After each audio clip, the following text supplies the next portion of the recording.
आपके अपने चैनल वेडिक्टेड 9 में आपका स्वागत है। हिंदी कहानी सुनने के लिए हमारे चैनल को सब्सक्राइब करें। तो चलिए कहानी शुरू करते हैं।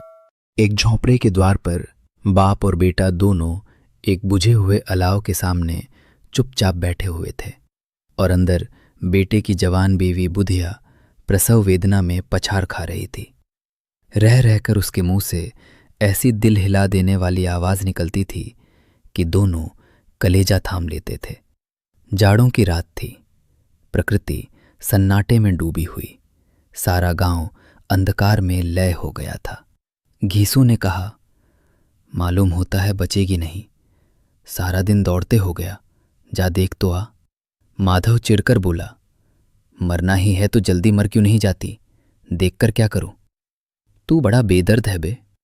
साल भर जिसके साथ सुख चैन से रहा, उसी के साथ इतनी बेवफाई? तो मुझसे तो उसका तड़पना और हाथ पांव पटकना नहीं देखा जाता। चमारों का कुनबा था और सारे गांव में बदनाम। घीसू एक दिन काम करता तो 3 दिन आराम करता। माधव इतना कामचोर था कि आध घंटे काम करता तो घंटे भर चिलम पीता। इसलिए उन्हें कहीं मजदूरी नहीं मिलती थी। घर में मुट्ठे भर भी अनाज मौजूद हो तो उनके लिए काम करने की कसम थी। जब 2-4 फाके हो जाते तो घीसू पेड़ पर चढ़कर लकड़ियां तोड़ लाता और माधव बाजार से बेच लाता। और जब तक वो पैसे रहते दोनों इधर उधर मारे मारे फिरते। गांव में काम की कमी न थी। किसानों का गांव था। मेहनती आदमी के लिए 50 काम थे। मगर इन दोनों को उसी वक्त बुलाते जब 2 आदमियों से एक का काम पाकर भी संतोष कर लेने के सिवा और कोई चारा न होता। अगर दोनों साधु होते तो उन्हें संतोष और धैर्य के लिए संयम और नियम की बिल्कुल जरूरत न होती। ये तो इनकी प्रकृति थी। विचित्र जीवन था इनका। घर में मिट्टी के 2-4 बर्तन के सिवा कोई संपत्ति नहीं। फटे चीथड़ों से अपनी नग्नता को ढाके हुए जिए जाते थे। संसार की चिंताओं से मुक्त, कर्ज से लदे हुए। गालियां भी खाते, मार भी खाते। दिन इतने कि वसूली की बिल्कुल आशा न रहने पर भी लोग इन्हें कुछ न कुछ कर्ज दे देते थे। मटर आलू की फसल में दूसरों के खेतों से मटर या आलू उखाड़ लाते और भून भान कर खा लेते, या 10-5 ऊख उखाड़ लाते और रात को चूसते। घीसू ने इसी आकाशवृत्ति से 60 साल की उम्र काट दी और माधव भी सपूत बेटे की तरह बाप ही के पद चिन्हों पर चल रहा था, बल्कि उसका नाम और भी उजागर कर रहा था। इस वक्त भी दोनों अलाव के सामने बैठकर आलू भून रहे थे, जो कि किसी खेत से खोद लाए थे। घीसू की स्त्री का तो बहुत दिन हुए देहांत हो गया था। माधव का ब्याह पिछले साल हुआ था। जब से ये औरत आई थी उसने इस खानदान में व्यवस्था की नींव डाली थी और इन दोनों बेगैरतों का दोजख भरती रहती थी। जब से वो आई ये दोनों और भी आलसी और आराम तलब हो गए थे, बल्कि कुछ अकड़ने भी लगे थे। कोई कार्य करने को बुलाता तो निर्ब्याज भाव से दुगनी मजदूरी मांगते। वही औरत आज प्रसव वेदना से मर रही थी और ये दोनों इसी इंतजार में थे कि वो मर जाए तो आराम से सोएं। घीसू ने आलू निकालकर छीलते हुए कहा, चुड़ैल का फिसाद होगा और क्या। यहां तो ओझा भी 1 रुपया मांगता है। माधव को भय था कि वो कोठरी में गया तो घीसू आलूओं का बड़ा भाग साफ कर देगा। बोला, मुझे वहां जाते डर लगता है। डर किस बात का है? मैं तो यहां हूं ही। तो तुम ही जाकर देखो ना। मेरी औरत जब मरी थी तो मैं 3 दिन तक उसके पास से हिला तक नहीं था, और फिर मुझसे लजाएगी कि नहीं? जिसका कभी मुंह नहीं देखा आज उसका उघड़ा हुआ बदन देखूं। उसे तन की सुध भी तो न होगी। मुझे देख लेगी तो खुलकर हाथ पांव भी न पटक सकेगी। मैं सोचता हूं कोई बाल बच्चा हो गया तो क्या होगा? सोंठ, गुड़, तेल कुछ भी तो नहीं है घर में। सब कुछ आ जाएगा, भगवान दे तो। जो लोग अभी 1 पैसा नहीं दे रहे हैं वे ही कल बुलाकर रुपए देंगे। मेरे 9 लड़के हुए, घर में कभी कुछ न था, मगर भगवान ने किसी न किसी तरह बेड़ा पार ही लगाया। समाज में रात दिन मेहनत करने वालों की हालत उनकी हालत से कुछ बहुत अच्छी न थी, और किसानों के मुकाबले में वे लोग जो किसानों की दुर्बलताओं से लाभ उठाना जानते थे कहीं ज्यादा संपन्न थे। वहां इस तरह की मनोवृत्ति का पैदा हो जाना कोई अचरज की बात न थी। हम तो कहेंगे घीसू किसानों से कहीं ज्यादा विचारवान था और किसानों के विचार शून्य समूह में शामिल होने के बदले बैठकबाजों की कुत्सित मंडली में जा मिला था। हाँ, उसमें यह शक्ति न थी कि बैठकबाजों के नियम और नीति का पालन करता। इसलिए जहां उसकी मंडली के और लोग गांव के सरगना और मुखिया बने हुए थे, उस पर सारा गांव उंगली उठाता था। फिर भी उसे ये तस्कीन तो थी ही कि अगर वो फटेहाल है तो कम से कम उसे किसानों की सी जी तोड़ मेहनत तो नहीं करनी पड़ती और उसकी सरलता और निरीहता से दूसरे लोग बेजा फायदा तो नहीं उठाते। दोनों आलू निकाल निकाल कर जलते जलते खाने लगे। कल से कुछ नहीं खाया था, इतना सब्र न था कि ठंडा हो जाने दे। कई बार दोनों की जबानें जल गईं। छिल जाने पर आलू का बाहरी हिस्सा जबान, हलक और तालू को जला देता था। उस अंगारे को मुंह में रखने से ज्यादा खैरियत इसी में थी कि वो अंदर पहुंच जाए। वहां उसे ठंडा करने के लिए काफी सामान थे, इसलिए दोनों जल्द जल्द निकल जाते। हालांकि इस कोशिश में उनकी आंखों से आंसू निकल आते। घीसू को उस वक्त ठाकुर की बारात याद आई, जिसमें 20 साल पहले वो गया था। उस दावत ने उसे जो तृप्ति मिली थी, वो उसके जीवन में एक याद रखने लायक बात थी और आज भी उसकी याद ताज़ा थी। बोला, वो भोज नहीं भूलता। तब से फिर उस तरह का खाना और भरपेट नहीं मिला। लड़की वालों ने सबको भरपेट पूरियां खिलाई थीं, सबको। छोटे बड़े सबने पूरियां खाईं और असली घी की। चटनी, रायता, 3 तरह के सूखे साग, एक रसेदार तरकारी, दही, चटनी, मिठाई। अब क्या बताऊं कि उस भोज में क्या स्वाद मिला। कोई रोक टोक नहीं थी। जो चीज चाहो मांगो, जितना चाहो खाओ। लोगों ने ऐसा खाया कि किसी से पानी न पिया गया।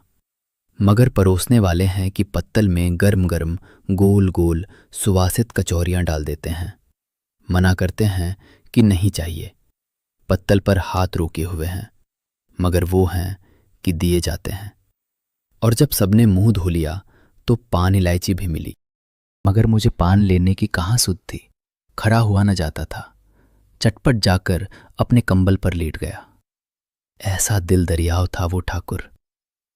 माधव ने इन पदार्थों का मन ही मन मजा लेते हुए कहा, अब हमें कोई ऐसा भोज नहीं खिलाता। अब कोई क्या खिलाएगा? वो जमाना दूसरा था। अब तो सबको किफायत सूझती है। शादी ब्याह में मत खर्च करो, क्रियाकर्म में मत खर्च करो। पूछो, गरीबों का माल बटोर बटोर कर कहाँ रखोगे? बटोरने में तो कमी नहीं है, हाँ, खर्च में किफायत सूझती है। तुमने एक 20 पूरियां खाई होंगी। 20 से ज्यादा खाई थी। मैं 50 खा जाता। 50 से कम मैंने न खाई होंगी। अच्छा पका था। तू तो मेरा आधा भी नहीं है। आलू खाकर दोनों ने पानी पिया और वहीं अलाव के सामने अपनी धोतियां ओढ़कर पांव पेट में डाले सो रहे, जैसे 2 बड़े बड़े अजगर गेंडुलिया मारे पड़े हों और बुधिया अभी तक कराह रही थी।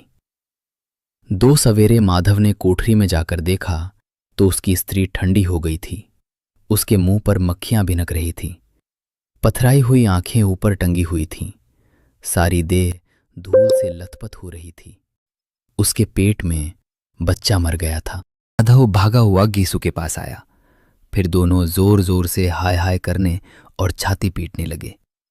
पड़ोस वालों ने ये रोना धोना सुना तो दौड़े हुए आए और पुरानी मर्यादा के अनुसार इन अभागों को समझाने लगे, मगर ज्यादा रोने पीटने का अवसर न था। कफन की और लकड़ी की फिक्र करनी थी। घर में तो पैसा इस तरह गायब था जैसे चील के घोंसले में मांस। बाप बेटे रोते हुए गांव के जमींदार के पास गए। वो इन दोनों की सूरत से नफरत करते थे। कई बार इन्हें अपने हाथों से पीट चुके थे, चोरी करने के लिए, वादे पर काम पर न आने के लिए। पूछा, क्या है बे घिसुआ, रोता क्यों है? अब तो तू कहीं दिखलाई भी नहीं देता। मालूम होता है इस गांव में रहना नहीं चाहता। घीसू ने जमीन पर सिर रखकर आंखों में आंसू भरे हुए कहा, सरकार, बड़ी विपत्ति में हूं। माधव की घरवाली रात को गुजर गई। रात भर तड़पती रही सरकार। हम दोनों उसके सिरहाने बैठे रहे। दवा दारू जो कुछ हो सका सब कुछ किया, मुदा वो हमें दगा दे गई। अब कोई एक रोटी देने वाला भी ना रहा मालिक। तबाह हो गए, घर उजड़ गया। आपका गुलाम हूं, अब आपके सिवा कौन उसकी मिट्टी पार लगाएगा। हमारे हाथ में तो जो कुछ था वो सब तो दवा दारू में उठ गया। सरकार ही की दया होगी तो उसकी मिट्टी उठेगी। आपके सिवा किसके द्वार पर जाऊं। जमींदार साहब दयालु थे, मगर घीसू पर दया करना काले कंबल पर रंग चढ़ाना था। जी में तो आया कह दे, चल दूर हो यहां से। यूं तो बुलाने से भी नहीं आता, आज जब गरज पड़ी तो आकर खुशामद कर रहा है। हरामखोर कहीं का बदमाश। लेकिन ये क्रोध या दंड देने का अवसर न था। जी में कुड़ते हुए 2 रुपए निकालकर फेंक दिए, मगर सांत्वना का एक शब्द भी मुंह से न निकला। उसकी तरफ ताका तक नहीं, जैसे सिर का बोझ उतारा हो। जब जमींदार साहब ने 2 रुपए दिए तो गांव के बनिए महाजनों को इनकार का साहस कैसे होता।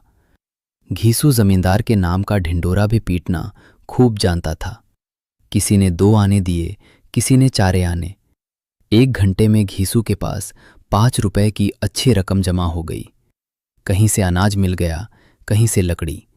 और दोपहर को घीसू और माधव बाजार से कफन लाने चले। इधर लोग बांस वांस काटने लगे। गांव की नर्म दिल स्त्रियां आकर लाश देखती थीं और उसकी बेकसी पर 2 बूंद आंसू गिराकर चली जाती थीं। बाजार में पहुंचकर घीसू बोला, लकड़ी तो उसे जलाने भर को मिल गई है, क्यों माधव। माधव बोला, हाँ लकड़ी तो बहुत है, अब कफन चाहिए। तो चलो कोई हल्का सा कफन ले लें। हाँ और क्या, लाश उठते उठते रात हो जाएगी, रात को कफन कौन देखता है। कैसा बुरा रिवाज है कि जिसे जीते जी तन ढांकने को चीथड़ा भी ना मिले, उसे मरने पर नया कफन चाहिए। कफन लाश के साथ जल ही तो जाता है, और क्या रखा रहता है। यही 5 रुपए पहले मिलते तो कुछ दवा दारू कर लेते। दोनों एक दूसरे के मन की बात ताड़ रहे थे। बाजार में इधर उधर घूमते रहे, कभी इस बाजार की दुकान पर गए, कभी उसकी दुकान पर। तरह तरह के कपड़े, रेशमी और सूती देखे, मगर कुछ जचा नहीं।